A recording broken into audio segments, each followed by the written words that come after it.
জি, আসসালামু আলাইকুম রহমতুল্লাহ।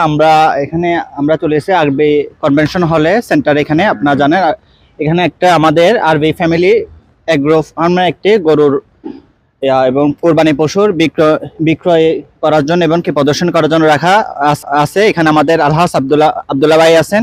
জি, আসসালামু আলাইকুম। এখানে আমাদের যে কোরবানি পশুগুলো রাখা হয়েছে এগুলোকে আরবি ফ্যামিলি নিজস্ব, এবং এখানে কোন ধরনের পশু পাওয়া যাচ্ছে এবং সেগুলোর প্রাইস এবং কেমন।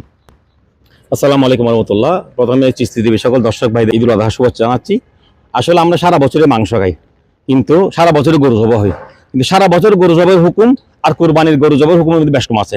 সারা বছর যে গরুটা আমরা জবাই করি সেটা মাত্র মাংসের জন্য, আমরা খাওয়ার জন্য। আর কোরবানির পশুটা হচ্ছে একমাত্র আল্লাহর সন্তুষ্ট অর্জনের জন্য। ইব্রাহিম ইসলাম নিজের শিশু পুত্রকে যেভাবে আল্লাহর সন্তুষ্ট অর্জনের জন্য কোরবানি দিতে চেয়েছিলেন, আল্লাহ বেহেশতি দুম্বা পাঠিয়ে সেই কোরবানিকে কবুল করেছেন।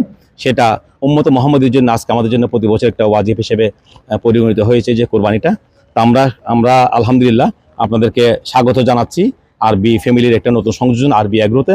আমরা প্রতি বছর দেখি যে যখন কোরবানি আসে তখন কিছু অসাধু ব্যবসায়ী কিছু গরু মোটা রাজাকরণ ট্যাবলেট, বিভিন্ন উপকরণ, বিভিন্ন খাওয়াইয়ে গরুকে একদম হঠাৎ করে মোটা ফুলিয়ে ফেলে। এবং যে গরুগুলো আমরা অত্যন্ত শখ করে, আমি নিজে, আমার ছেলে, পরিবার অত্যন্ত শখ করে কোরবানির পশুকে আমরা বাসায় নিয়ে আসি। বাসায় নিয়ে আসার পর দেখি যে 3-4 দিন, 2-3 দিন পর থেকে আস্তে আস্তে গরুর ওজন কমতেছে, গরু খানা খাওয়াচ্ছে না, গরু বিভিন্ন পাঁচটা পায়খানার মধ্যে দুর্গন্ধ ছড়াচ্ছে। আসলে তখন আমরা চিন্তিত হয়ে পড়ি, বাচ্চা ছেলেরা কান্না বান্না শুরু করে। কারণ কোরবানির পশুটা এটা নিয়ে মানুষ অত্যন্ত উৎসাহ উদ্দীপনা থাকে, বাচ্চারা বাসায় নিয়ে যায়, সেটাকে খাওয়ায়, লালক মনে করে। এবং কোরবানির যখন গরুটা জবে করে অনেককে কান্না করতে দেখি, যে বাচ্চারা কান্না করে, ও গরুটার জন্য একটা মায়া বসে যায়।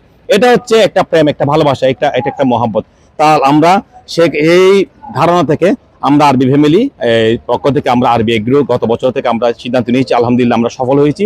আপনারা দেখতে পাচ্ছেন এখানে অনেকগুলো গরু, সেগুলো আমরা প্রায় 1 বছর আগে কিনে অত্যন্ত দেশীয় দানাদার, কোনো ধরনের ওষুধ বা কোনো ধরনের অন্য কিছু গরুকে ক্ষতি করে এরকম কিছু না খাওয়াইয়ে দেশীয় দানাদার খাদ্য সেগুলো খাওয়াই আমরা গরুকে আস্তে আস্তে প্রাকৃতিকভাবে আমরা মোটা ওজন করে আপনাদের জন্য উপস্থাপন করেছি। এখানে আপনারা দেখতে পাচ্ছেন যার একদম 1 লাখ টাকায় শুরু করে 5 লাখ টাকা পর্যন্ত যার তৌফিক অনুযায়ী আপনারা সেই কোরবানির পশু ক্রয় করতে পারবেন।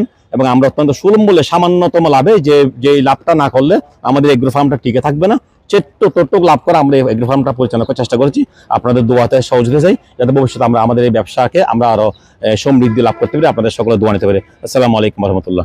জি, অসংখ্য ধন্যবাদ। আপনারা এখানে দেখতে পাচ্ছেন আমরা একটু যদি ঠিকানাটা বলে দিই, এটা হচ্ছে যে চট্টগ্রাম বদ্দারহাট চান্দগাঁও আবাসিক এলাকায় আরবি কনভেনশন হল। এখানে আমাদের সুলভ মূল্যে এখানে আপনার গরুগুলো দেখতে পারবেন, এবং এখানে আমাদের যে গরুগুলো আমরা দেখাই এবং কেনার এবং সুব্যবস্থা আছে। আমরা হাটে যে